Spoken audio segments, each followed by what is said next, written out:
mujer participe de espacios de decisión y el respeto, la igualdad y la equidad formen parte del día a día.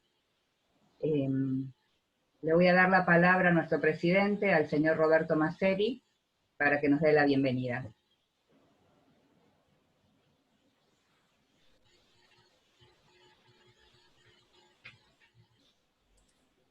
Tenés que sacar el mudo. Ahí está. Bueno, buenas tardes a todos. La verdad que un gusto estar presente y dándole el inicio a esta jornada virtual, que tiene la ventaja de la cercanía de poder estar todos juntos, pero nos hace perder un poco en una reunión así de mujeres el tacto y el perfume de una reunión si hubiese sido en la Cámara. Pero bueno, queríamos manifestar, yo voy a hacer un poco de un raconto y no me quiero extender mucho, pero hace unos años, con María del Carmen Capdevila, charlando, le digo, Mari, tenemos que desarrollar mujeres y jóvenes en nuestra Cámara. Digo, encárgate de mujeres, empecé a iniciarla porque tenemos ahí un potencial que hay que explotar. Consideramos que la mujer es una parte importante dentro del sector empresario. Muchas ya son dirigentes empresarios y necesitan un espacio para empezar a canalizar sus capacidades. Y bueno, efectivamente, eso dio sus frutos. Hoy estamos trabajando arduamente con jóvenes y con mujeres. Los jóvenes hicieron un emprender muy importante la semana pasada, y mujeres con este evento y otro que va a ser próximamente, siguen potenciando la capacidad que tiene la mujer dentro del sector empresario. Somos convencidos, y estamos convencidos, nosotros en la Cámara y con Comisión Directiva, en seguir haciendo crecer la participación de la mujer, porque es vital en el desarrollo empresario. Su visión, su otra forma por ahí de mirar las cosas, nos enriquece también a nosotros como hombres. Así que bueno, yo les deseo el mayor de los éxitos en el día de hoy. Yo lamentablemente tuve un ratito nada más para el inicio, porque tengo otra reunión ahora, pero desearle la mejor suerte a todas y sigan luchando, que merecen un espacio mejor en las mujeres en este país. Gracias.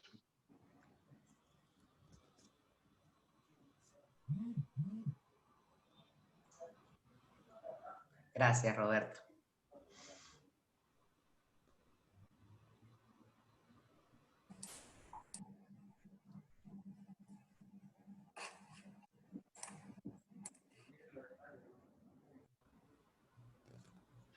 Gracias, Roberto. Muchas gracias a la Beatriz.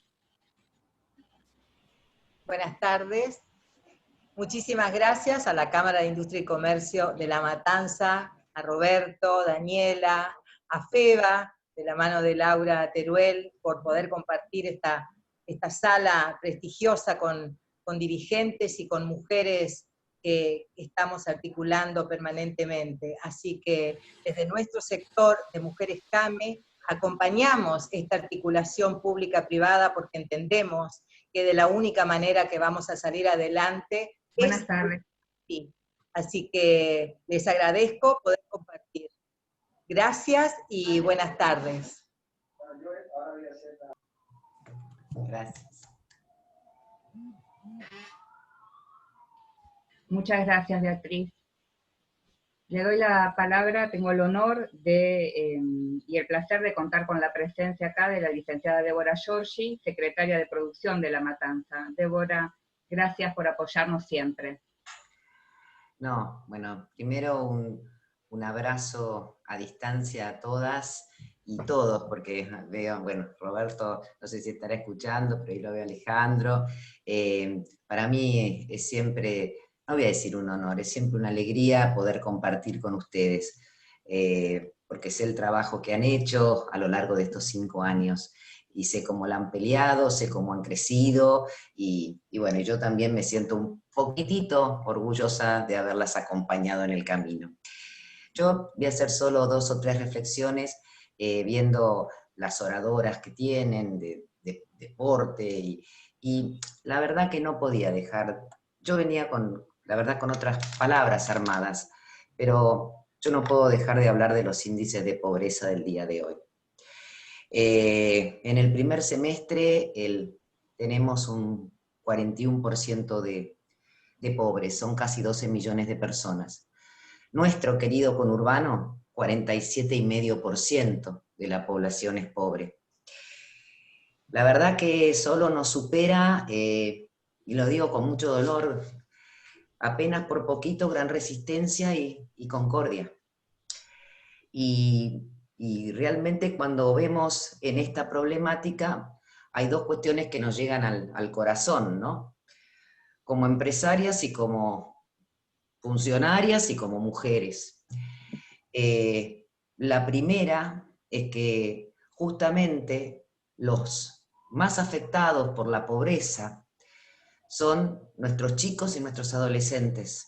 Del total de esa pobreza que duele, que indigna, que da bronca, casi el 50%, poquito más, son jóvenes y adolescentes.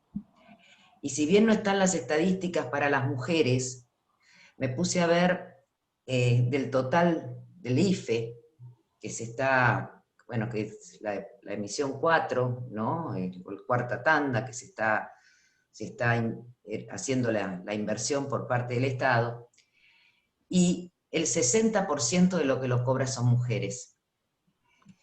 Y el otro día estuve en una ponencia y buscando distintas cuestiones, vi un trabajo de la OIT, cuando cumplió 100 años la OIT como institución. En su mensaje centenario, entre muchas cuestiones que hablaba de los efectos del COVID sobre el trabajo, ¿no?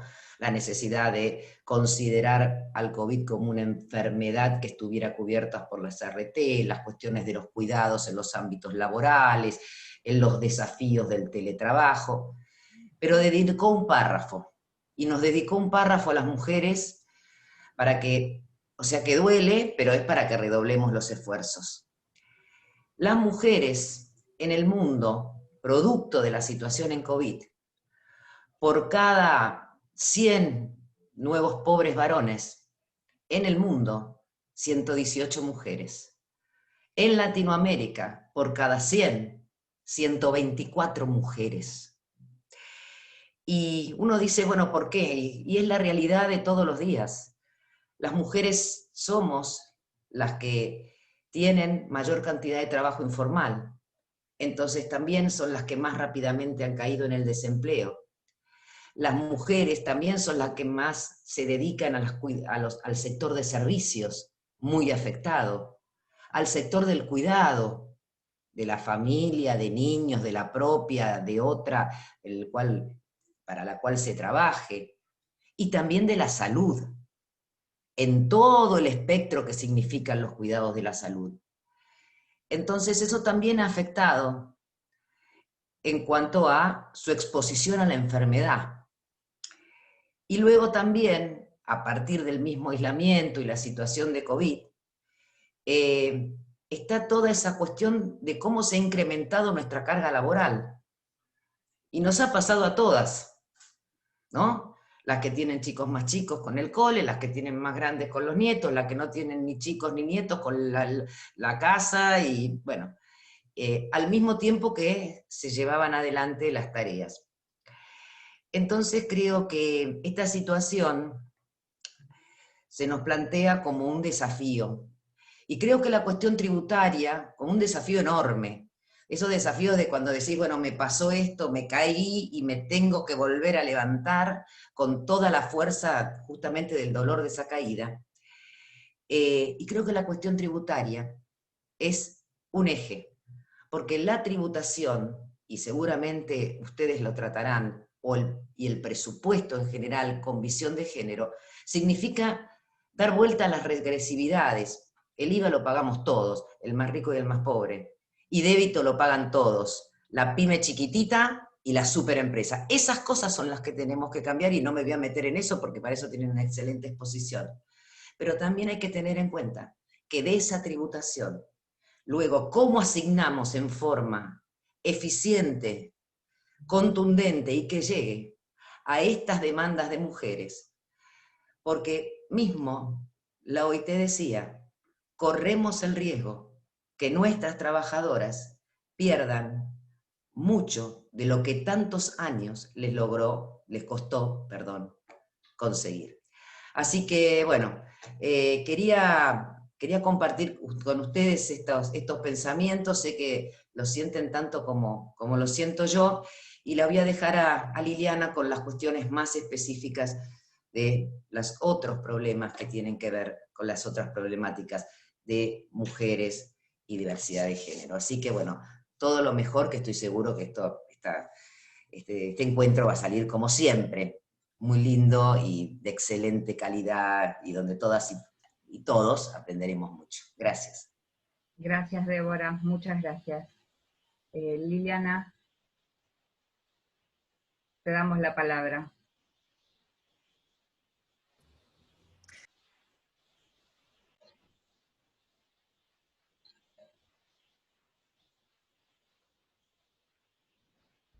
Está mutada. Ahí está. Ahora sí. Sí, ahora te escucho. Muchísimas gracias, gracias a todas, gracias Débora. La verdad es que estar viviendo una época donde las mujeres se proponen revisar el mundo impositivo es realmente un hito histórico. Y me siento sumamente orgullosa de ser parte de esta gesta y de esta generación de mujeres que se plantea la economía como algo que debemos tomar en nuestras manos para revisarlo y seguir esta línea que planteaba recién Débora en relación a cómo impacta esta distribución impositiva, especialmente en la vida de las mujeres que, con una estadística importantísima, están al frente de la gestión doméstica. Ver a un grupo de mujeres empresarias aquí en Matanza y a todos los organismos que están trabajando fuertemente en la reflexión y en la incidencia de los cambios. Siguiendo en la línea de lo que planteaba Débora, no puedo no hacer hincapié. Hoy a la mañana tuvimos un conversatorio muy interesante con la doctora Claudia Perugino, que es la coordinadora nacional del programa Acompañar. Y esto nos lleva necesariamente a reflexionar acerca de la necesidad de autonomía económica para que las mujeres que están en situación de violencia puedan salir de esa situación de violencia. Durante muchos años se pensó el tema de la violencia como una cuestión privada y personal en el ámbito familiar, por algo se la llamaba doméstica, y en una situación donde una mujer simplemente tenía que tomar la decisión interna de retirarse de un vínculo que le hacía daño, ya sea porque llegó a la convicción por un camino propio o porque alrededor de ella el sistema, la familia, la escuela, alguien la ayudó a tomar esta conciencia. A medida que avanzamos nos damos cuenta que no alcanza con la decisión personal de salir de una situación de violencia. Y la posibilidad de trabajar, la posibilidad de tener dinero propio, la posibilidad de generar un emprendimiento aunque sea pequeño, la posibilidad de que la distribución impositiva, la carga impositiva sea diferencial para las mujeres que para los varones, va a hacer, sin ninguna duda, que a poco de andar podamos tener una sociedad más democrática y una sociedad igualitaria. Hay un punto que vienen trabajando las admiradas economistas feministas, un grupo, me quedé viendo además quiénes van a ser las personas que van a exponer hoy. Les puedo asegurar que no saben cuánto lamento tener que retirarme antes. Espero que lo graben porque me va a encantar escucharlo después y seguir el paso a paso de cada una de las disertaciones. Me dicen que sí con la cabeza, qué alegría que me da, porque realmente es un mundo, el mundo de la economía, que yo siempre he visitado muy desde afuera, y en el último tiempo, siguiendo a las economistas feministas, me voy dando cuenta del fuerte impacto que hay, no solo sobre la cuestión impositiva, sino sobre cosas acerca de las cuales hasta ahora no se había hablado, como todos los artículos de gestión menstrual. por ejemplo. Algo de lo que se empieza a hablar recién en este tiempo, en el que el movimiento de mujeres y los feminismos han tomado las calles, han tomado los medios, han tomado la palabra, como ustedes. Han tenido la decisión y la posibilidad de juntarse para reflexionar acerca de cómo el impacto negativo de esta estructura hace que la posibilidad de salir de un esquema de violencia sea mucho más complejo. En cambio, la posibilidad de tener un pequeño dinero, que lo hablábamos también con Débora hace poquito, recordando aquellos proyectos de Yunus en la India y de la propia Débora en la Argentina al frente de algunas gestiones. Poder revisar la carga impositiva, poder trabajar sobre lo que significa el ingreso y el salario, poder visibilizar el trabajo informal y sobre todo tener clarísimo que lo que sucede al interior de la vida doméstica es un trabajo que cae sobre la espalda, la cabeza, el cuerpo y la subjetividad de las mujeres.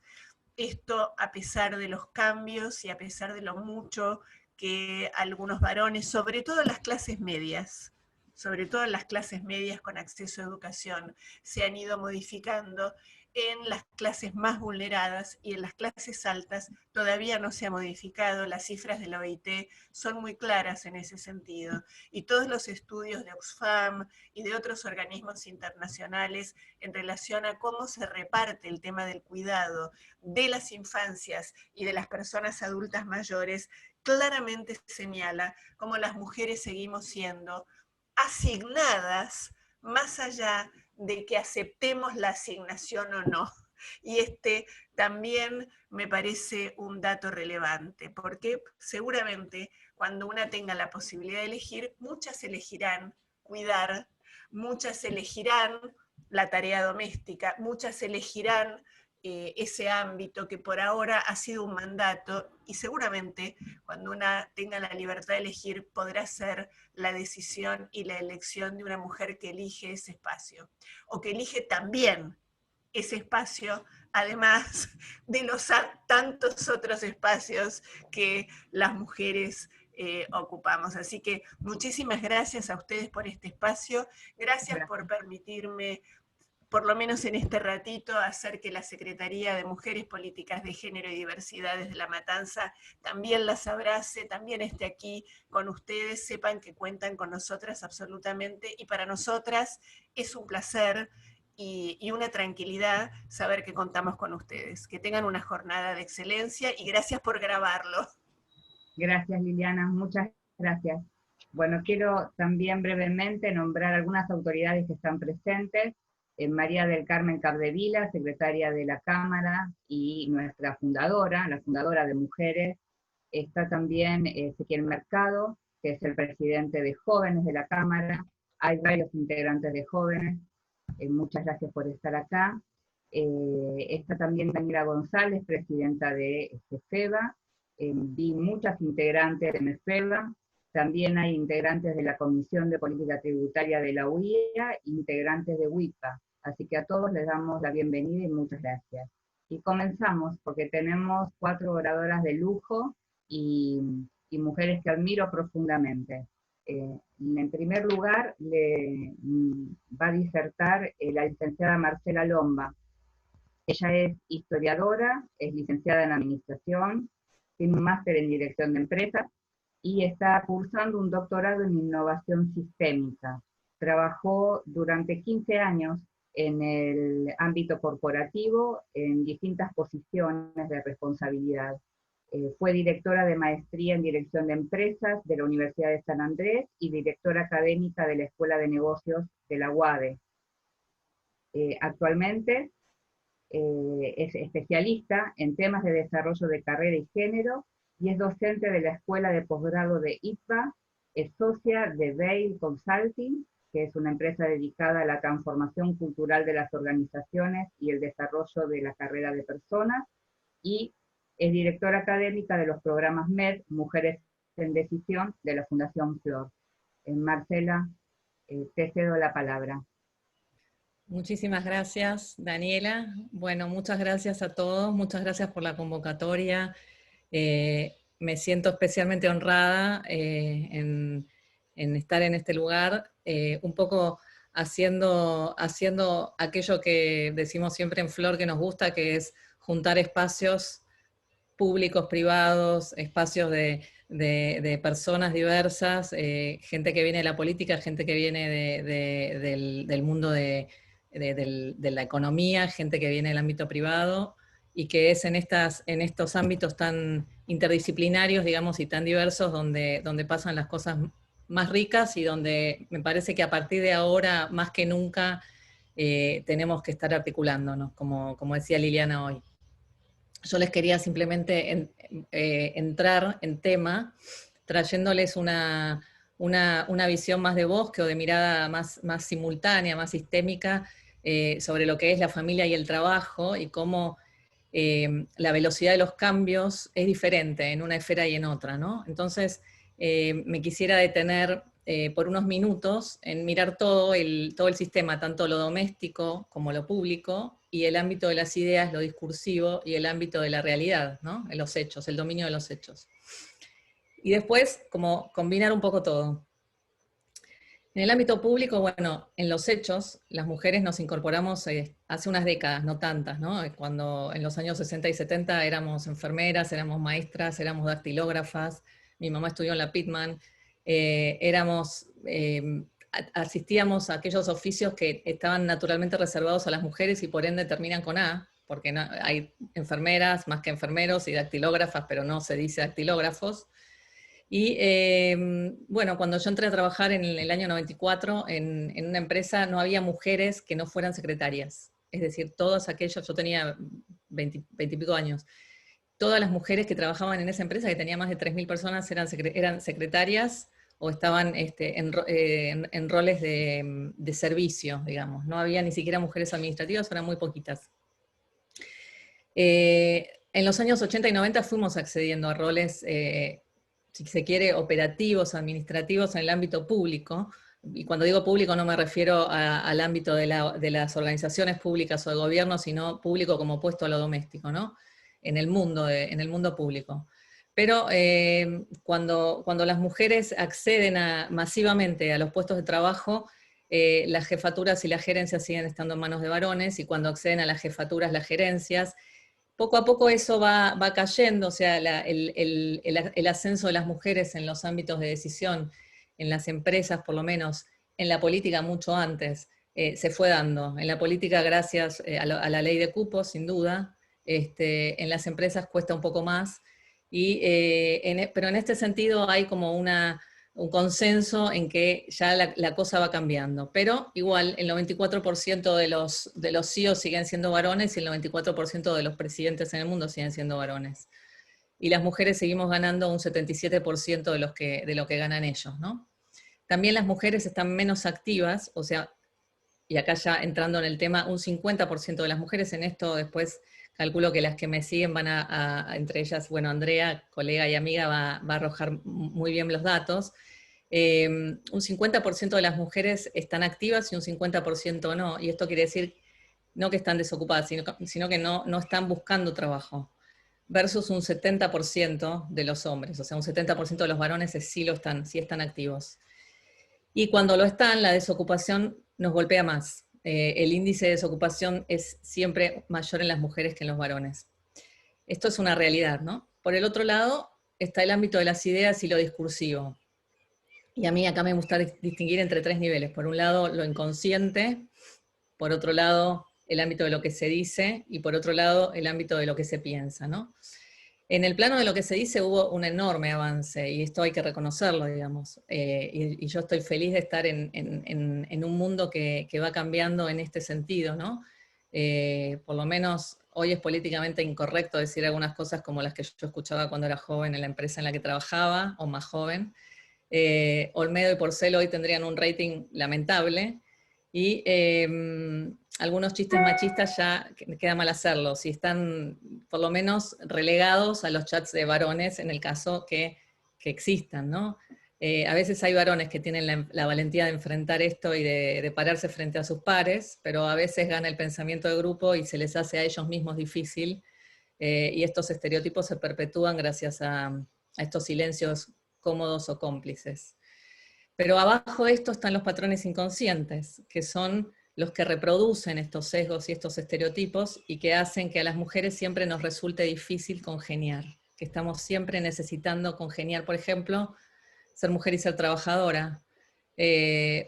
Por ejemplo, tener la casa o trabajar afuera, o por ejemplo, tener hijos y ser cuidadora de sus padres. Los roles de cuidado y los roles laborales se intersectan y los sesgos hacen que, o los estereotipos en realidad, hacen que ser mujer para nosotros normalmente sea un poquito más difícil en ámbitos públicos, porque está naturalmente contrapuesta a las atribuciones que tienen las mujeres de ser del cuidado y de la amabilidad y de todo el temperamento, digamos, más abierto y más cálido, se opone a lo que naturalmente se atribuye a los líderes o a las personas en ámbitos de poder, que es una asertividad, una agresividad, un mayor gusto por el riesgo. Y cuando entonces tenemos que nosotras meternos en esos ámbitos, fallamos al estereotipo de mujer, y cuando hacemos honor al estereotipo de mujer, fallamos al estereotipo de líder, y en esa dicotomía estamos siempre fallándole a alguno de los dos estereotipos, y ahí se juega una tensión que a los varones no les pasa porque esos dos estereotipos son perfectamente congruentes.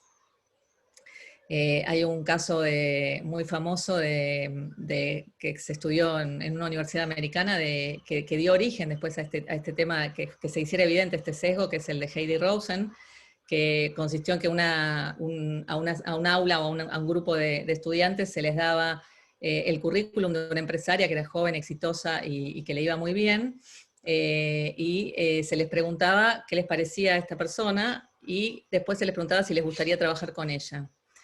Y a otro grupo similar de control se les daba el mismo currículum, pero en vez de decirle que se llamaba Heidi, le decían que se llamaba Howard, un varón. Entonces se les hacían las mismas preguntas. Los dos grupos contestaban igual en cuanto a la evaluación de la eficiencia de la persona y de lo bien que se desarrollaba laboralmente, pero la mayor parte decía que no les gustaría trabajar con Heidi porque la veían muy agresiva. Entonces, esta dificultad que hace que las mujeres estemos siempre necesitando como congeniar y gustar, y al mismo tiempo ser eficientes, nos pone en una situación de malabarismo, donde el hombre es emprendedor, autoconfiado y tiene visión estratégica. Esto mismo en la mujer se ve como arrogancia o autopromoción, ¿no? Y bueno, en el mundo privado estamos aún más atrás. Y digo, en el mundo privado me refiero al ámbito doméstico. En los años 50 las mujeres volvimos a trabajar, volvimos a casa después de haber trabajado durante la guerra, y se abrió la era del consumo, y empezamos a tomar este rol de mujeres que consumen, y 60 años después lo seguimos teniendo. Y las publicidades dirigidas a las mujeres de clase media son el shopping, que es pasión de mujeres, o el banco que auspicia la tarjeta de la mujer que es consumista y que consume a espaldas de su marido, ¿no? La publicidad es una de las industrias más retrógradas, y siguen perpetuando patrones antiguos, cuando en realidad esto en los hechos ya cambió, pero en las ideas y en el imaginario, que normalmente van un paso adelante, en este caso van atrás y llegan después. Y bueno, el otro día en un aula de los de la Fundación Flor, en el curso de Mujeres en Decisión, hablábamos de esto, y una de las chicas puso en común una publicidad de Mr. Músculo que recién el año pasado sacó, que se llama No me ayudes, porque, digamos, era una de las cosas que aparecía el superhombre en la casa para ayudar a la mujer frente a la cantidad de platos sucios, y recién ahora se dieron cuenta de que eso quizás además les estaba rindiendo por debajo de lo que esperaban en cuanto a ventas, porque las que compran son las mujeres, eso. Así que, bueno, una vez más la realidad mata el relato, y es interesante pensar que no solo los hombres reproducen estos discursos, sino también las mujeres lo hacemos, ¿no? Y que si venden eso es porque nosotras nos sentimos identificadas. Así que en esta sencilla observación de que a veces observamos la injusticia, pero no tenemos los resortes para cambiarla a mano, es donde reside mucho de lo que hay adentro de las casas, en lo que es la violencia doméstica y en lo que es afuera en la brecha salarial y en el techo de cristal. La forma en la que experimentamos la vida familiar y la vida laboral, varones y mujeres, es distinta. Y a su vez, dentro de cada género es distinta en función de los niveles sociales y económicos, que es un poco lo que hablaban antes Débora y Liliana, ¿no? Las mujeres que cuando salen a trabajar, las mujeres más educadas participan más en el mercado laboral, y las que son menos educadas lo hacen menos. ¿Por qué? Primero, porque tiene más peso la creencia de que ellas son responsables principales del cuidado. Pero más importante aún es que nosotras vamos delegando de mujeres en mujeres las responsabilidades del cuidado. Entonces las mujeres más educadas contratan a mujeres que lo son menos o que tienen menos posibilidades, y ellas a su vez dejan a sus adultos mayores y a sus niños y niñas al cuidado de sus hermanas que no trabajan, y entonces la carga del trabajo, en vez de dividirse en el mismo ámbito doméstico donde vive la familia, se va trasladando a nivel responsabilidad hacia estratos sociales, pero finalmente siempre queda del lado de las mujeres. Esto es interesante de verlo, ¿no? Cómo permea mucho más la cuestión de mujeres entre las mismas mujeres en distintos estratos sociales, y no permea en el núcleo familiar de una misma familia. Bueno, con esto el costo del cuidado también se transfiere entre grupos de mujeres, y por otra parte siempre se resta el salario de la mujer. Es decir, cuando una mujer hace la cuenta de si le conviene salir a trabajar o no, resta el costo de su salario de lo que le costaría dejar a sus niños al cuidado de alguien o a sus mayores. Y al restarlo, por supuesto que la ecuación no siempre es beneficiosa. En general a veces sale hecha, y cuando sale hecha entonces se hace antieconómico, o a veces le sale más caro incluso, y entonces ellas pierden el derecho de desarrollarse y el derecho de lograr la autonomía financiera que tendrían si persistieran un tiempo en ese mercado laboral a la manera de poder desarrollarse y crecer. Así que bueno, y por último, las mujeres hacemos nuestras carreras, las que trabajamos en empresas, logramos entrar y salir con más flexibilidad que los varones. Ellos tienen el peso también de ser proveedores, pero a su vez esto que parecería ser una ventaja o una virtud, en algún momento de la vida, donde bueno, podemos elegir, decir, bueno, algunas privilegiadas pueden elegir y decir, yo elijo no trabajar porque tengo quien me traiga, me provea los medios económicos para mi propia subsistencia, se puede volver después, andando los años, un boomerang, porque en algún momento más adelante, o cuando los hijos son grandes, o en unas circunstancias de divorcio o lo que fuera, ella no puede volver a reinsertarse si es que ya trabajó, o no puede empezar a una edad ya mayor porque no hay ningún trabajo o sea, ahí va a arrastrar el estereotipo de ser mujer, el hecho de no haber trabajado nunca, y el estereotipo de ser grande. Así que, bueno, hombres y mujeres somos todos presas de estereotipos, pero a las mujeres nos resultan un poco más caros y un poco menos llevaderos, ¿no?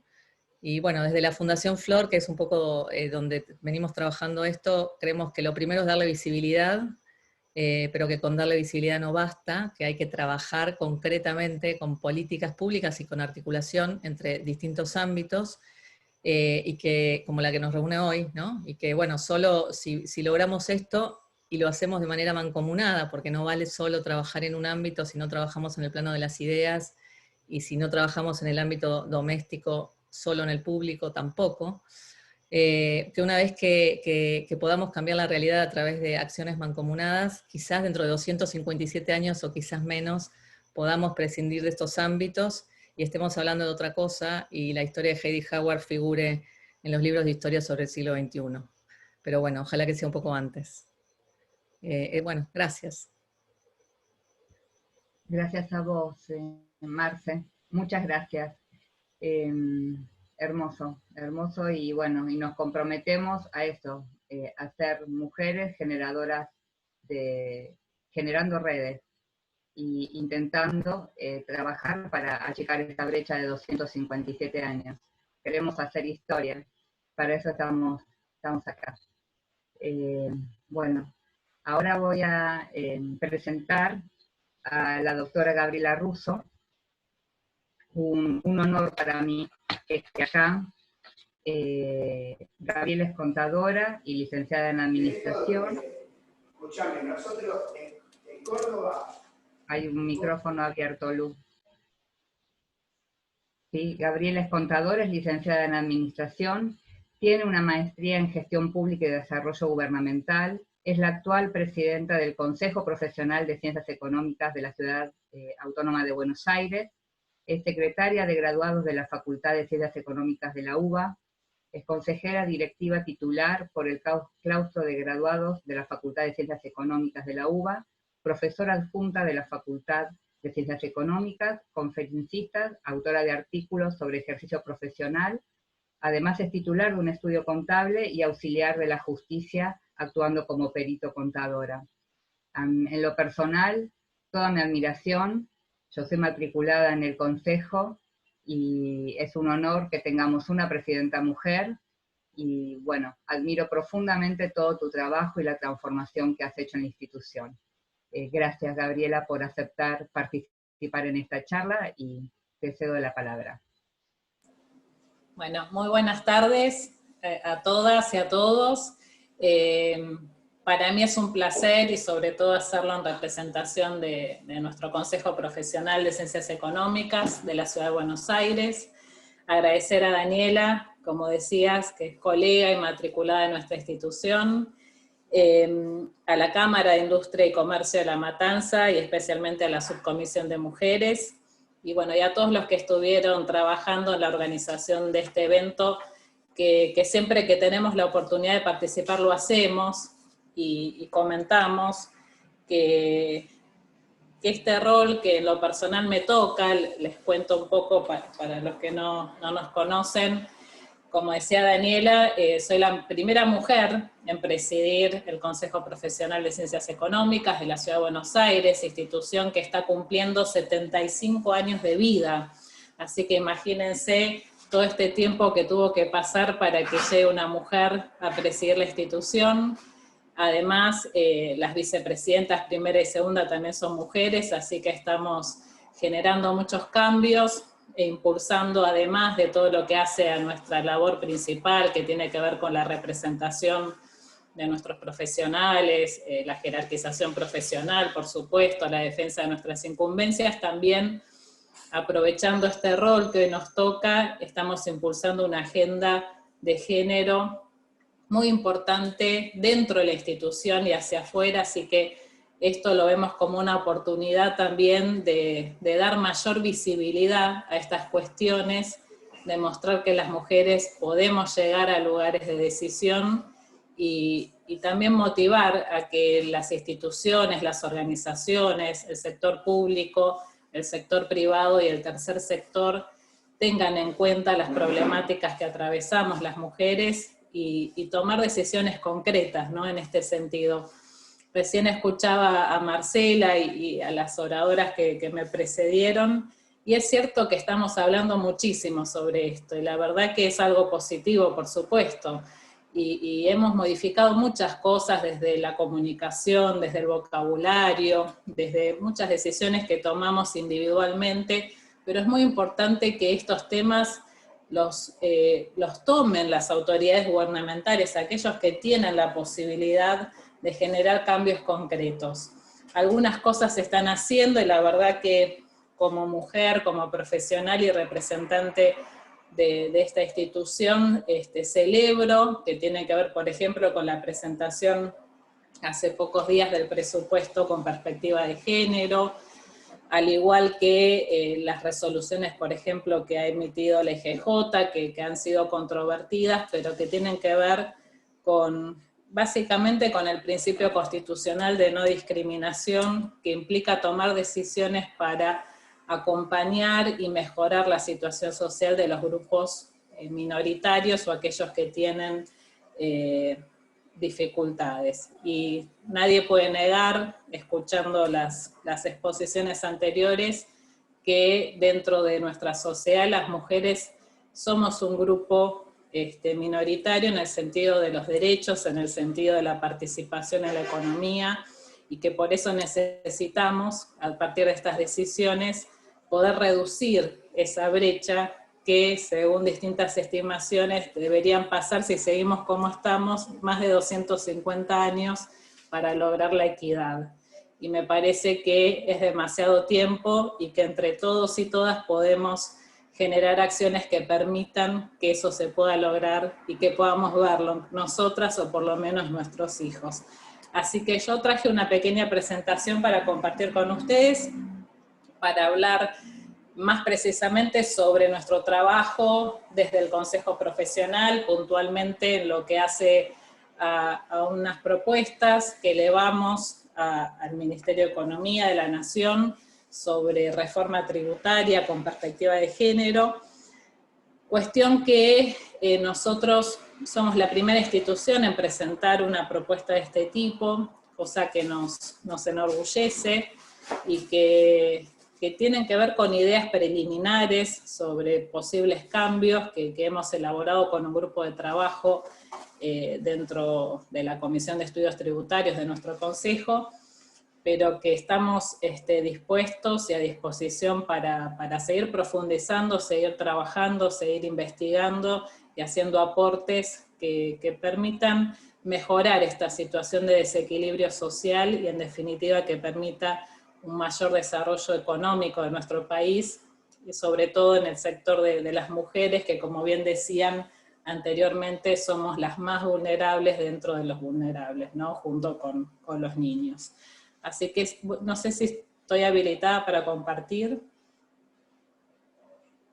Sí, sí, Gabriela. Bárbaro.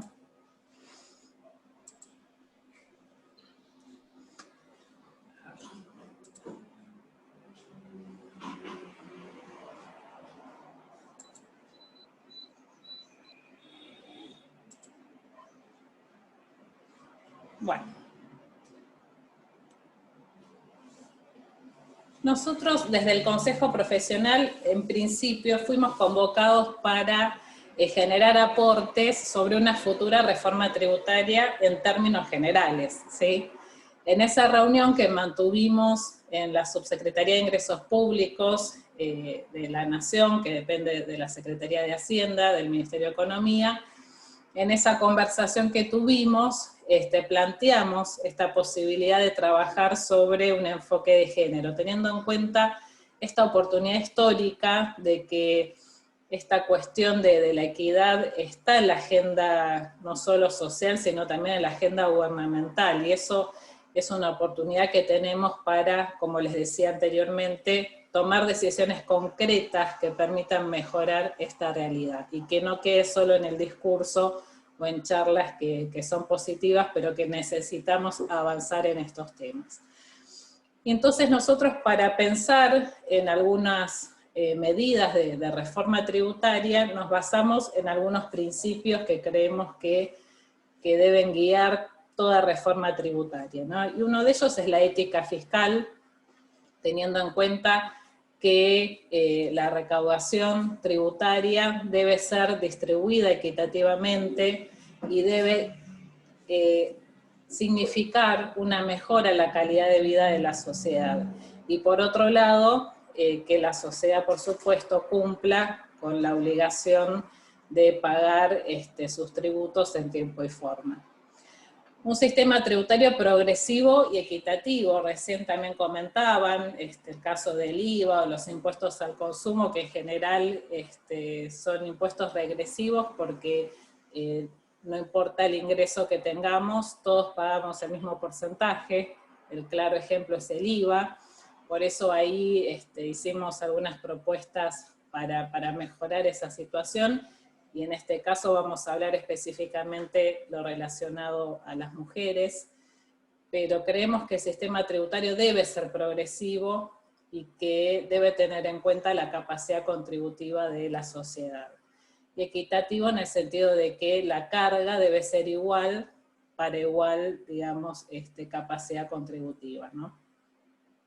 Estabilidad, cuestión que es importantísima porque nosotros lo vivimos como profesionales de ciencias económicas, y el cambio de reglas de juego, el cambio normativo permanente hace que sea muy difícil asesorar en este contexto. Y bueno, y acá nos están acompañando de distintas cámaras y distintos sectores, y seguramente coincidirán, es que se hace muy difícil tomar decisiones que tienen que ver con la inversión, con la producción, con el comercio, en un contexto donde no sabemos si va a haber cambios y cuándo, ¿no?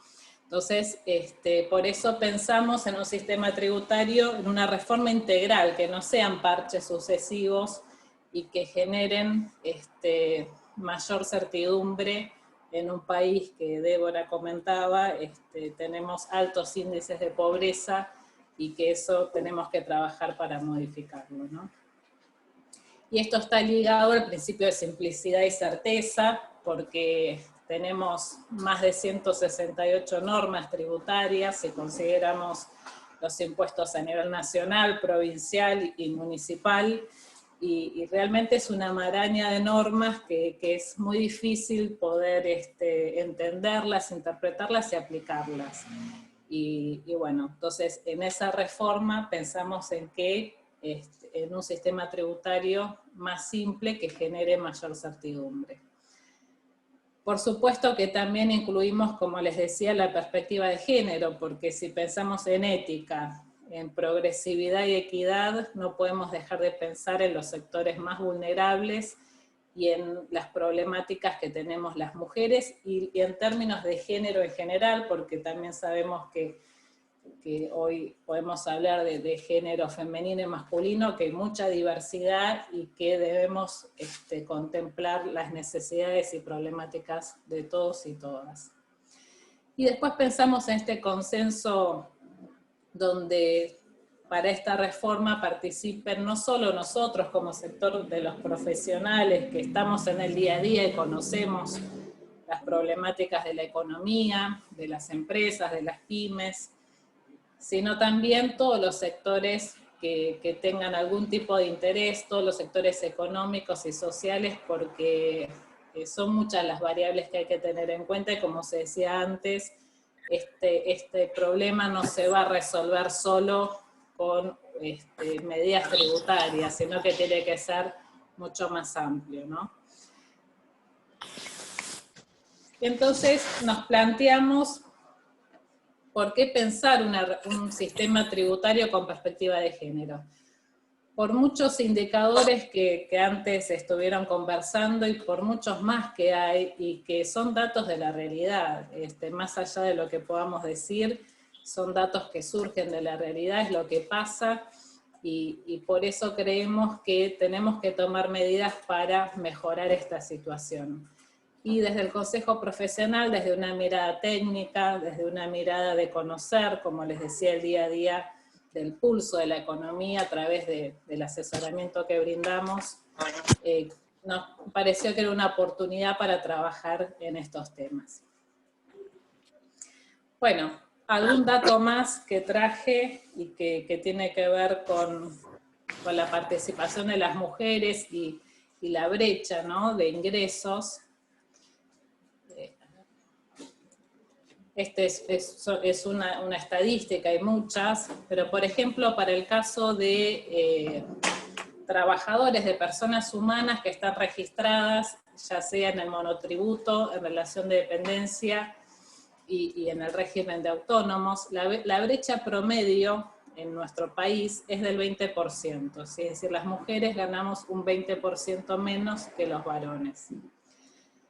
Ahora bien, si vamos digamos, al renglón o al sector de ingresos entre 33.000 y 46.000 pesos, las mujeres representamos el 41% y los varones el 58%. Fíjense que ahí más o menos estamos en una medida equitativa, pero si nos vamos a ingresos superiores a 137.000 pesos, las mujeres representamos el 20% de la economía y los varones el 78%. Antes hablaban de la participación de la mujer en las tareas de cuidado, las tareas que tienen que ver con cuestiones sociales y de la salud, con temas de enseñanza. Bueno, acá hay algunos porcentajes del índice de feminidad en algunas actividades, donde vemos que justamente en el sector de enseñanza, servicios sociales, servicio doméstico, la mayoría, una gran mayoría está representado por las mujeres, pero acá lo más preocupante en estas actividades es también la tasa de no registro, ¿sí? Es decir, que pertenecen al sector, pero son trabajadores informales, trabajadoras informales. Bueno, y esto, por ejemplo, nos lleva a pensar algunas cuestiones, ¿no? En la ciudad, que es en el ámbito donde nosotros estamos, en el Consejo, por ejemplo, el trabajo doméstico no remunerado para 2018 representó el 13,4% del PBI porteño. Y esto tiene que ver con lo que decían anteriormente respecto a aquellas mujeres que no tienen incentivos para salir a trabajar, porque económicamente no es redituable y optan por quedarse en su casa. Y fíjense, esto implica trabajo no registrado. Y ese trabajo no registrado implica una caída en el PBI. Bueno, lo que les comentaba, el régimen de casas particulares, el 75% sigue sin registrarse. Recordemos que está el régimen de personal de casas particulares, que la verdad cuando salió fue, como opinión personal, una gran medida que permitió incorporar a muchas trabajadoras del servicio doméstico al trabajo formal, digamos, y ser registradas y acceder a una obra social y tener una ART como corresponde y tener sus aportes, pero por algún motivo, o por muchos motivos, estas trabajadoras en un alto porcentaje, un 75%, siguen sin registrarse. Pensemos que a su vez también se tomó como medida que se pueda deducir del impuesto a las ganancias, y sin embargo sigue habiendo, en este caso, incentivos para que no sean registradas.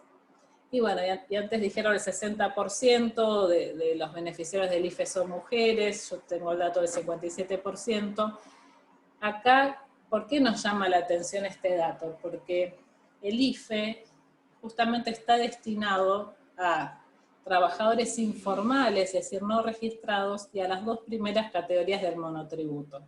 Entonces esto da pauta que en esa población la mayoría son mujeres.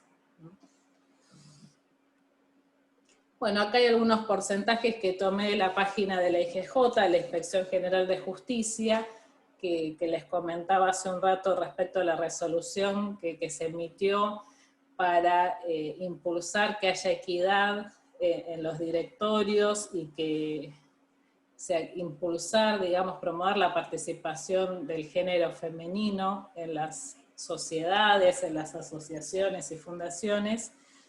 Y justamente hay un dato de la página, fíjense, del 2018, la representación de mujeres y hombres como autoridades de estas sociedades, ¿sí? La brecha es de, fíjense, mujeres. En sociedades comerciales está representado las mujeres por un 23% y los varones por un 76%. Entonces, esto fue muy controvertido y sigue siéndolo, hasta generó la presentación de amparos. Seguramente, y esto pasó en la historia, Marcela lo debe saber, muchas veces cada vez que se tomó alguna decisión que implicaba una obligatoriedad para hacer algo, ¿no? Cuando fue el voto femenino, que el otro día se celebró el Día de los Derechos Políticos de la Mujer y escuchábamos el debate y las cosas que se decían respecto al cerebro femenino y un montón de cosas, ¿no?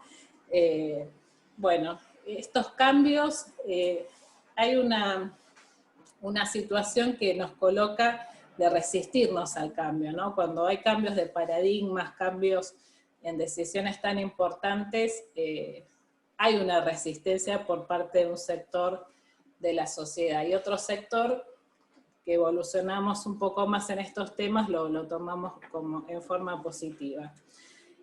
Por eso esto se enmarca, como les decía, en nuestra Constitución y en esta posibilidad de que las autoridades puedan tomar decisiones que hacen a la no discriminación o a la discriminación positiva, ¿no? Bueno, entonces, teniendo en cuenta estos datos de la realidad, que son algunos, porque la verdad es que podemos hablar muchísimo más de esto, conformamos un grupo de trabajo y fuimos impuesto por impuesto a ver qué podíamos hacer para aportar medidas que permitan achicar esta brecha o trabajar para tener un menor desequilibrio social respecto a la participación de las mujeres, pensando en toda la sociedad, las más vulnerables porque están fuera del sistema, en las mujeres que estamos por ahí en la clase media y que tenemos cargas superiores solo por el hecho de ser mujeres, y también la posibilidad de que las mujeres podamos tener mayor participación en lugares de decisión. Es decir, que esta problemática de género nos atañe a todas, ¿sí? No a un sector en especial, sino que este problema de la desigualdad nos afecta a todas. Y por eso tenemos que estar todas juntas y juntos para mejorar esta realidad, ¿no? Entonces nosotros pensamos, más allá de cuestiones de obligatoriedad, en incentivos fiscales a través del sistema tributario para lograr esto que les decía, mayor participación de la mujer en la economía formal. Y por supuesto tuvimos en cuenta los principios que les comentaba anteriormente y principalmente los principios tributarios de equidad, tanto horizontal como vertical. Bueno, ¿qué es un incentivo para los que no son de ciencias económicas? Es un estímulo por parte del Estado que se manifiesta en una reducción de determinado tributo, ¿sí? Puede ser un porcentaje, un monto fijo, o puede ser un crédito fiscal que se pueda deducir de futuros pagos de otros impuestos, por ejemplo. Bueno, esto ya lo comenté. Bien. Para hacer este trabajo, ¿en qué nos basamos? En experiencias de otros países, por ejemplo España, que está más avanzado en estos temas, pero hay otros países que también son referentes. Pensamos en medidas que pueden impulsarse en la medida de que se cuente con una base de datos confiable, sistematizada, periódica, y eso es responsabilidad del Estado, por supuesto. El otro día se comentó que el próximo año se va a llevar a cabo el censo, ¿sí? Estaban viendo en qué momento por esta cuestión de la pandemia, pero es una buena oportunidad para relevar estas cuestiones que tienen que ver con las mujeres y con el género en general. Y como les decía, ¿no? ¿En qué pensamos? En promover el tratamiento adecuado de las diferentes... Bueno, para que la tengo que lavar. A ver, hay un micrófono, ¿no? Ahí está. Les decía, pensamos en promover un tratamiento adecuado de distintas realidades familiares. Por eso surgió un concepto que propusimos que tiene que ver con el concepto de familia monoparental, teniendo en cuenta que hay situaciones familiares donde en su mayoría son mujeres las que están a cargo de los hijos, pero también de los adultos mayores, ¿no? Pero también hay casos donde le puede ocurrir a los varones o a personas de distinto género. Entonces, de plantear dentro de la normativa tributaria este concepto de familia monoparental en una sociedad donde ya pensar en una familia de mujer, varón y 2 niños es un poco atrasado, ¿no? Como les decía anteriormente, lograr un sistema tributario progresivo y que incluya a más personas que hoy están en la informalidad, porque pensemos que estos incentivos, al generar mayor trabajo formal, a su vez generaría más recaudación, ¿sí? Porque la informalidad lo que genera es evasión tributaria, justamente. Atender situaciones que afectan exclusivamente a la mujer. Antes comentaban el tema de las toallitas femeninas, los tampones, determinados productos que son de consumo exclusivo de las mujeres y que eso también genera una desigualdad, porque si tenemos en cuenta que hay una brecha de más del 20%, que somos las más vulnerables dentro de la sociedad y que encima tenemos que adquirir productos que exclusivamente consumimos nosotras y no hay una política donde podamos tener algún tipo de exención o devolución tributaria sobre esos productos, eso genera aún mayor inequidad, ¿sí? Y bueno, y después promover, como les decía, mayor participación de las mujeres en puestos de decisión. Y esto es importantísimo.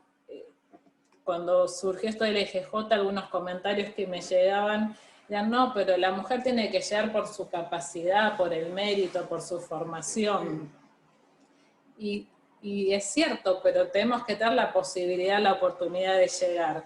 Cuando a mí me preguntan, realmente yo tuve la suerte de llegar a este lugar de decisión siendo mujer y por ahí no tuve esos problemas que tienen otras mujeres o tuvieron.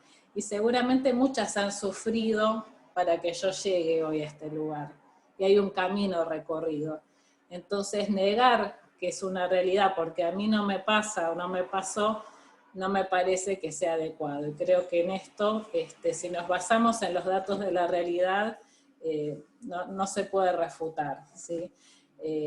Así que bueno, son cosas que pasan, pero celebro ese tipo de medidas. Más allá de, como les digo, a mí no me tocó y estoy presidiendo una institución después de 75 años donde solo varones llegaron a este lugar, ¿no? Bueno, esta es una definición de familia monoparental que presentamos a las autoridades, pero básicamente tiene que ver con lo que les comentara sobre estas familias donde la persona responsable es una sola, ¿sí? Está a cargo de los hijos o de los padres que son mayores y que requieren cuidados y gastos específicos, porque los niños necesitan de una niñera o niñero, o de ir a una guardería, o de productos como pañales, leches maternizadas, cuestiones que son exclusivas, y que encima tener la carga una sola persona de todo eso genera mayor desigualdad. Lo mismo en el caso, en este caso de familia monoparental, podrían ser mujeres, que somos la mayoría, pero también podrían ser varones o personas de todo tipo de género. Bueno, y las medidas que presentamos fueron concretas sobre el impuesto a las ganancias, impuestos al consumo, para el régimen simplificado para pequeños contribuyentes o monotributo, temas referidos al régimen de personal de casas particulares, el impuesto a los débitos y créditos bancarios, cuestiones que hacen a la seguridad social, es decir, a los aportes y contribuciones. Voy a hacer rápido porque creo que estamos en tiempo, voy a redondear. Me quedo acá, en el impuesto a las ganancias. Todavía, si querés. ¿Tengo tiempo? 5 minutos, sí. Ah, bueno, bárbaro. Impuesto a las ganancias. Presentamos varias medidas que en general, pero algunas que tienen que ver con las familias monoparentales, ¿sí?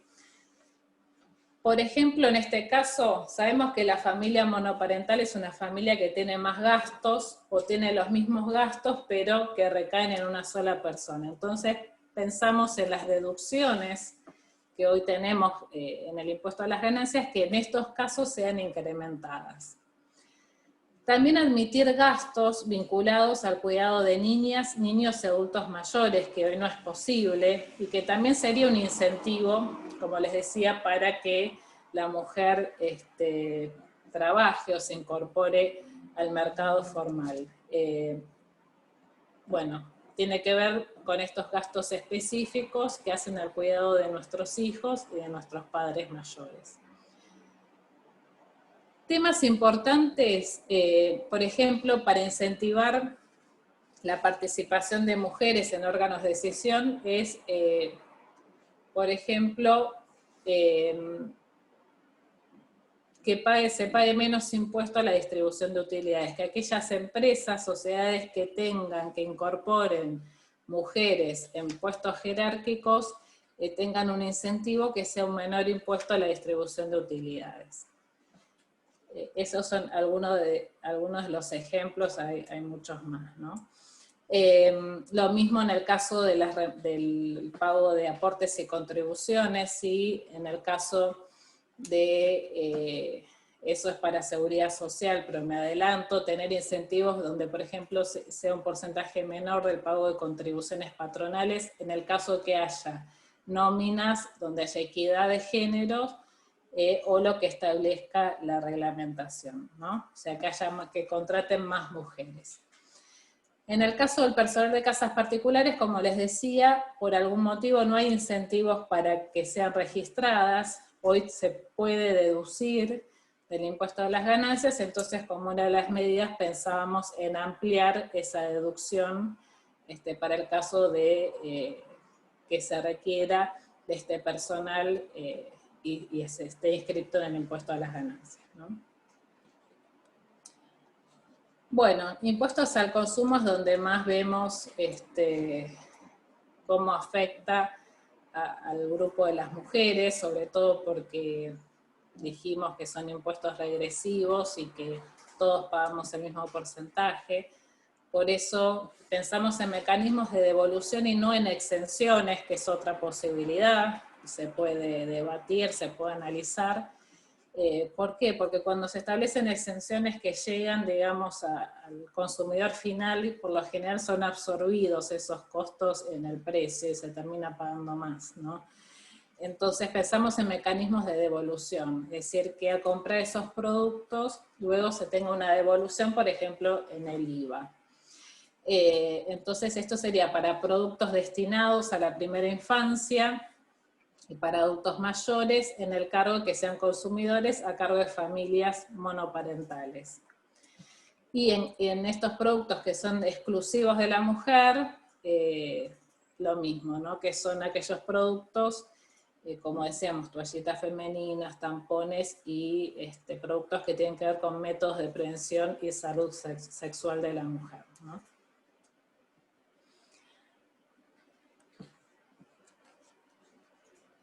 Impuestos sobre los débitos y créditos. Bueno, antes también lo mencionaron, este impuesto afecta, es uno de los impuestos distorsivos que tenemos en nuestro sistema tributario, y por eso pensamos que se pueda computar como pago a cuenta de otros tributos, el 100% en el caso de monotributistas, que estén a cargo de familias monoparentales, y el 100% para empleadores que contraten, digamos, como les decía, que tengan en su nómina de forma equitativa trabajadores de ambos géneros, ¿no? Bueno, en el caso del monotributo, una de las ideas fue la posibilidad de deducir ciertos gastos que tienen que ver con el cuidado y la educación de niños y gastos en adultos mayores para los efectos de calcular las categorías. El monotributo, como saben, tiene distintas categorías que se determinan por el nivel de facturación, pero que también se tiene en cuenta el nivel de gastos, ¿no? Entonces que estos gastos no se consideren o se puedan deducir para el cómputo de esa categoría, ¿no? Y el impuesto integrado, o sea, lo que se paga por el monotributo, que sea menor en este caso de familias monoparentales. Bueno, y esto de casas particulares, ya se los comenté, la idea es promover que haya registración de estas mujeres principalmente, y una de las medidas es justamente reducir, además de la medida que vimos en ganancias, de poder deducir en un mayor importe este gasto que realizan las familias, también poder reducir o eximir el pago de la parte de contribuciones patronales en el caso de que se contrate personal bajo este régimen, ¿no? Bueno, y en el caso de seguridad social, que ya también lo comentamos, lo que proponemos es que para aumentar esta participación, antes daban números, porcentajes de la baja participación de las mujeres en puestos de decisión. ¿Esto qué implica? Que no hay mujeres, no existimos, no somos muchísimas. Les puedo asegurar, en el ámbito de ciencias económicas, ya las facultades, más del 50% de las estudiantes son mujeres. Y esto sigue evolucionando. Entonces, tenemos que llamar a la concientización de este tema, a ver todo lo positivo que implica tener diversidad, ¿no? En los grupos de trabajo y en las gerencias. Una de las cosas que nosotros hicimos cuando asumimos pedir la composición del personal del consejo, por ejemplo, para ver cómo estábamos, ver el tema de las remuneraciones, para ver si había equidad. Creo que cada uno de nosotros podemos hacer eso en los lugares de pertenencia, en los lugares donde tenemos la posibilidad de dirigir o conducir, y empezar a tomar decisiones, ¿no? Así que, bueno, les agradezco, podemos hablar muchísimo más, pues la verdad que es un tema que nos apasiona, y que la verdad que si esto ayuda para aportar un granito de arena y generar esta concientización y lograr reducir esta brecha para no tener que esperar 250 años, bueno, siempre van a contar con nuestro aporte y colaboración. Así que muchas gracias, y bueno, quedo a disposición si quieren ampliar algún tema. Muchas gracias, Gabriela, muchas gracias por la exposición. Excelente, súper clara.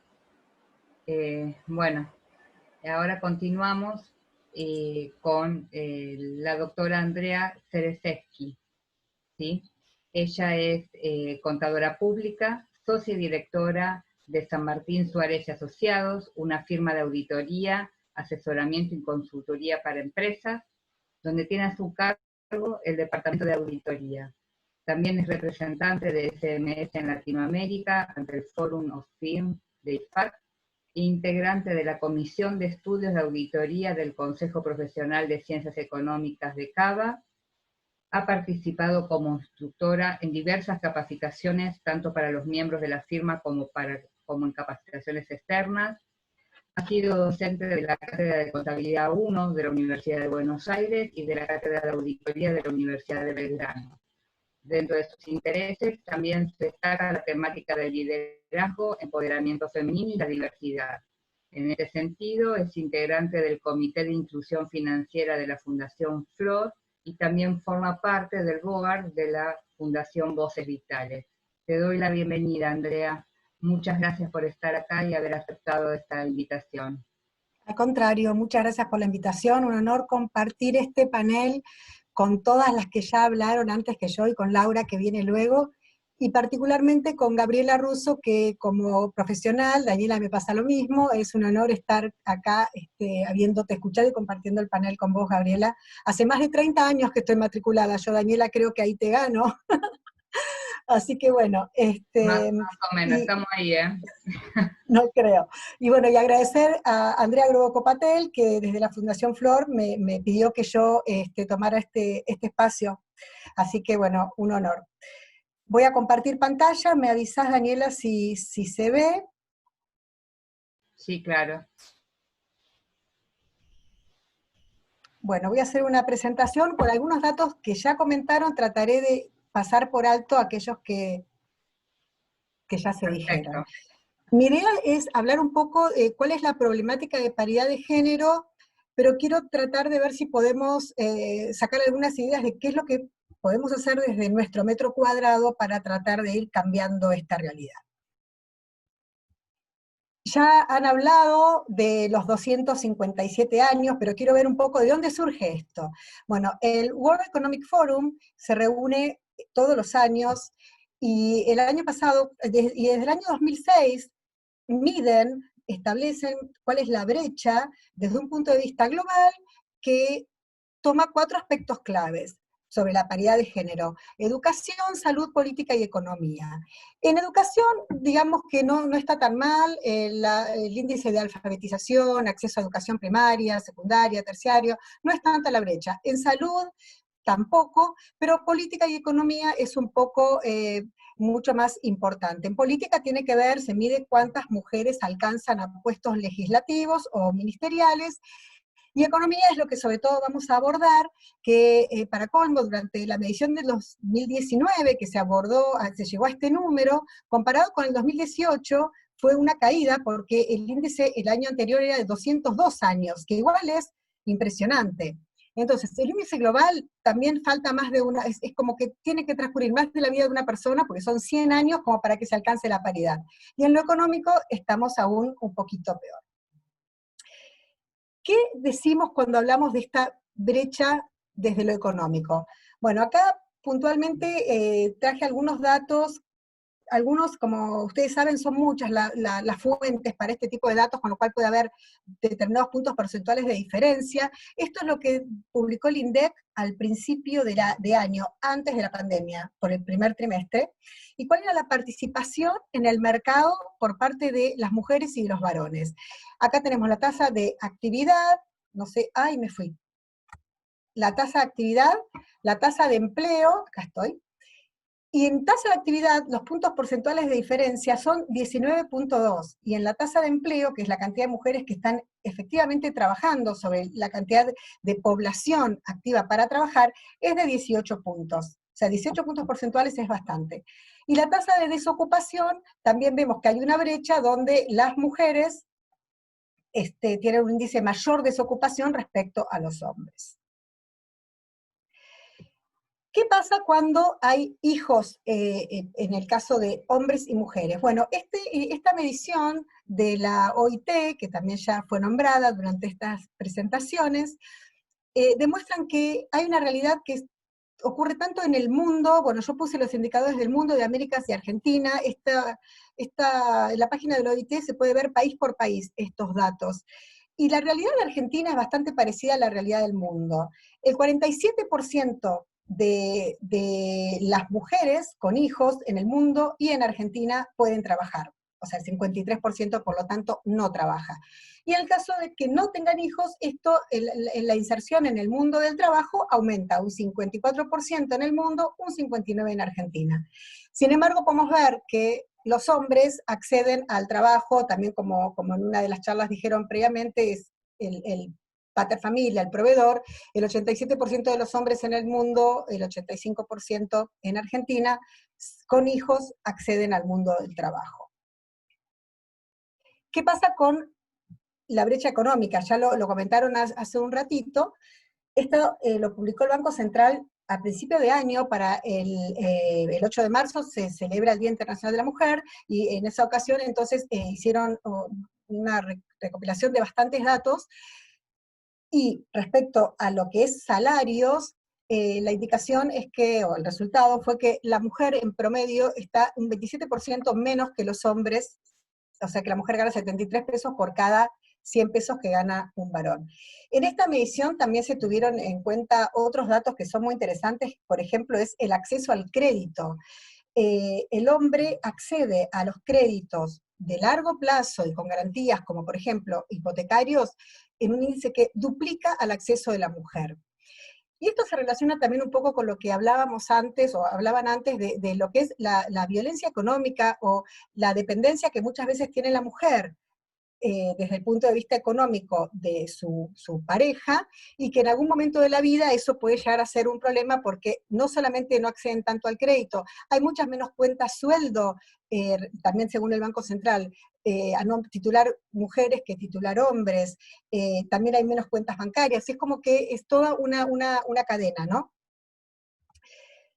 Bueno, algo importante dentro de lo que es la brecha económica es algo que comentó Liliana al principio. Muchas veces a las mujeres nos pasa tener que estar sentadas pensando en que tenemos que tomar una decisión que los hombres no se plantean. Y estoy hablando de carrera o familia. Y yo soy una impulsora de carrera más familia. Obviamente, como dijo Liliana Gendel, para quienes quieran tener hijos y quienes quieran tener una familia, porque sí, cuando es un tema de elección, no quiero trabajar y quiero solamente, bueno, es otra cosa, a cuando una siente que tiene que forzadamente tomar una decisión. Y acá rápidamente quiero contar lo que me pasó a mí hace 27 años, cuando yo trabajaba en una firma internacional de auditoría con características muy machistas. Piensen que estoy hablando hace casi 30 años, con una carga horaria muy pesada, y cuando yo tuve a mi primer hijo, era la única gerente de auditoría que había sido mamá, no había ninguna, solamente las secretarias podían tener hijos, todas las que estábamos en carrera no era una opción. Y yo no sabía qué hacer, porque a mí me encantaba mi trabajo, y obviamente lo que siempre había querido en mi vida, en mi caso, era ser mamá. Entonces planteé algo que hasta ese momento no ocurría, que era si podía volver con un flex time, con un part-time. Yo creo que los descoloqué, porque primero no sabían ni de lo que les estaba hablando, estoy hablando hace muchos años atrás. Y me lo concedieron, obviamente, por apoyo de algunos hombres con los que yo estaba trabajando en ese momento, que habrán evaluado, bueno, mejor que esté menos horas y me saque algunos clientes a que no esté. El punto es que con eso que pude obtener, definitivamente abrí una puerta, y digo esto como Gabriela decía hace un rato, algunas sufrieron antes, bueno, algunas se fueron antes, en mi caso pude sufrir en esa negociación, pero lo pude conseguir, y lo disfruté incluso yo teniendo otro embarazo, y nació mi hija, que es mi segunda de mis 3 hijos, en ese mundo tan complicado en principio, pero que nosotras podemos de golpe romper esas barreras, o por lo menos intentarlo. ¿Cuáles son estas barreras? Bueno, acá las hemos clasificado en estructurales, organizacionales y personales. Las barreras estructurales tienen que ver con lo que pasa en la sociedad. Hay una discriminación por género ya instalada. Más allá que, como hemos hablado antes, el rol de la mujer frente a las tareas de cuidado de hijos, de cuidado de adultos mayores, y de limpieza de la casa, de apoyo escolar, cae definitivamente ese trabajo no remunerado sobre la mujer con una carga horaria que duplica a la carga del hombre, según las estadísticas, porque uno se sorprende cuando lee eso. Entonces, la sociedad considera que hay trabajos feminizados, como hablamos antes, lo que es, bueno, obviamente el de las casas particulares, enseñanza, salud. Pero ¿qué pasa con otros trabajos? ¿Qué pasa con la tecnología? Bueno, es como que hay todo un cambio cultural que se debería dar para que la mujer pueda acceder. Por ejemplo, ¿cuántas colectiveras vemos en la ciudad de Buenos Aires? ¿Y cuál sería el problema? De hecho, yo leí algo muy interesante, que en Rosario hicieron capacitaciones y empezaron a ver mujeres en transporte público. Digo, hay un montón de empleos que están masculinizados, y es como que la mujer no podría tener acceso. O sea, las barreras estructurales son muy fuertes. Las organizacionales ya tienen que ver con las empresas, y es qué pasa en las empresas donde hay, por ejemplo, políticas sesgadas, puede ser políticas de viaje, o para poder crecer en la organización, en esta foto, el dibujo se ve como el hombre abre la puerta y sube la escalera, y la mujer se encuentra con una puerta con candado, con, no sé, como fajas que impiden el acceso. Hay, dentro de las empresas hay estas paredes, hablamos de las paredes de cristal, pero también de los techos de cristal y también de las paredes de cristal, que es como algo horizontal que impide que la mujer pueda llegar a los lugares donde se toman las decisiones, sin hablar de los directorios, porque cuando uno va creciendo en la carrera, sea donde sea, en la empresa en la que sea, en principio hay que poder empezar a estar en determinados lugares donde se toman algunas decisiones, y así se va creciendo. Hay que ver cómo se combaten estas barreras organizacionales. Y las personales, que también son importantes, y que, teniendo en cuenta cómo hemos sido educados, los hombres tienen como una mayor autoconfianza, más habilidades de networking, de negociación, pero sobre todo esto de la autoconfianza. Marcela comentó al principio alguna experiencia que en alguna de los cursos del MED, pero hay una capacitación que se está dando en este momento, que es el PostMed, y el otro día una de las presentadoras comentó que frente a una búsqueda para una directora ejecutiva de una fundación, donde ponía un montón de competencias que tenían que ser requisito para aplicar, no aplicaba casi ninguna mujer, y aplicaban un montón de hombres, pero dentro de los requisitos era ser mujer. Imaginen a una mujer aplicando a un hombre de algún puesto donde el requisito sea ser hombre. En cambio, los hombres no tienen esas trabas. Eso es algo que también deberemos poder solucionar. Entonces, ¿cómo podemos hacer para reducir esta desigualdad? Y acá yo creo que tenemos que ver qué se puede hacer desde el Estado, desde la sociedad civil, y después ver desde las empresas, que es un foro que nos junta hoy, tanto la sociedad civil como las empresas. Desde el Estado, bueno, claramente lo que me comentaba Gabriela, como reformas tributarias, donde haya incentivos para que la igualdad de género sea premiada, recompensada, o por lo menos implique un ahorro, definitivamente eso podría ayudar.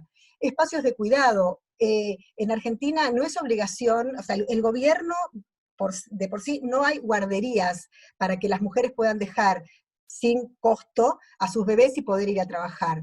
Las licencias, seguimos, por ejemplo, respecto a la maternidad, sigue siendo la licencia de 90 días y la paternidad 2 días. Hemos escuchado hablar un montón de veces, se va a cambiar, van a ser 15, que también es nada, pero seguimos con la misma licencia. Bueno, y políticas de paridad, después vamos a mencionar algo si me alcanza el tiempo, y educación, porque la verdad que desde los primeros años en que los chicos ingresan a la educación, podrían empezar a recibir mensajes distintos, porque hay mucho que tiene que ver con lo cultural de lo que se transmite. Desde la sociedad civil, definitivamente, eventos como este, donde ponemos sobre la mesa la realidad y quienes no estemos contentos con ella vamos a hacer lo necesario para tratar de combatirla. Los programas de capacitación y de inclusión financiera, como hacemos desde Fundación Flor. El cambio de los estereotipos.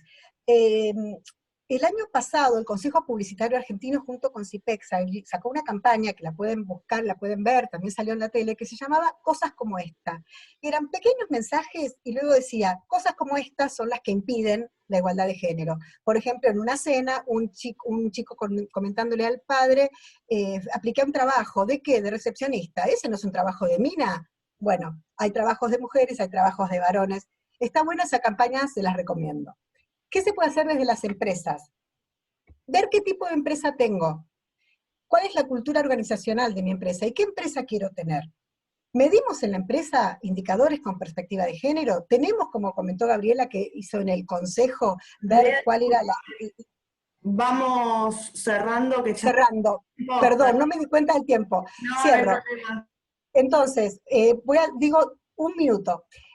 Las licencias también que se pueden tomar. Nosotros en SMS la política de nacimiento es de 30 días para los hombres y obligar a que se las tomen. Por último, solamente rápidamente lo de los directorios, según la revista Mercado, de las 1000 empresas que más venden, el 10% tiene mujeres en los directorios y de ellas solamente el 5% son mujeres.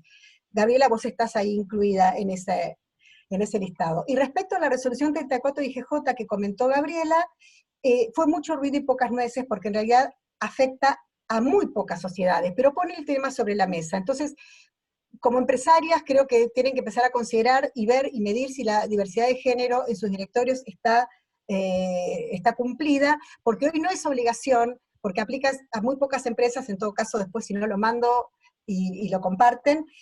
Y para terminar, si hablamos de sesgos, la Ley General de Sociedades dice para la diligencia del administrador, que es quien obra como un buen hombre de negocios. Y yo creo que mientras la Ley General de Sociedades siga hablando que para ser un buen administrador hay que actuar como un buen hombre de negocios, estamos lejos de la paridad de género. Perdonen que me atrasé, muchísimas gracias, y acá termino. Gracias a vos, Andrea, brillante y excelente, y bueno, este es el inicio capaz de otras charlas para ir profundizando en los temas que en tanto nos interesan. Muchas gracias a vos. Bueno, antes del cierre y del broche de oro que tenemos a nuestra querida María Laura Teruel, yo quiero agradecer a mi subcomisión, ¿sí? A la Subcomisión de Mujeres Empresarias. Gracias, Lula, por acompañarnos. Bueno, a Liliana Coto, nuestras vice, a Milena Guerini, a Karina Tambara y al resto de las integrantes de la subcomisión. Y ahora le dejo la palabra a ella, que mucha presentación para nosotras no necesita, María Laura Teruel. Ella es presidenta de Mujeres Empresarias FEBA, vicepresidenta primera de Mujeres Empresarias CAME, es directora comercial de Plusmar, y bueno, es nuestra querida María Laura. Bueno, muchas gracias, Dani. Yo voy a ser breve porque realmente escuché muchas de las cosas que yo iba a hablar, porque muchas de las oradoras anteriores son colegas, son amigas, no colegas en la contabilidad. Ahí les voy a reconocer una de mis falencias, porque yo estaba estudiando en la facultad y hasta el tercer año era en común, administración de empresas, contabilidad y licenciatura en comercialización, que es donde finalmente me volqué, y cuando vinieron los números salí corriendo.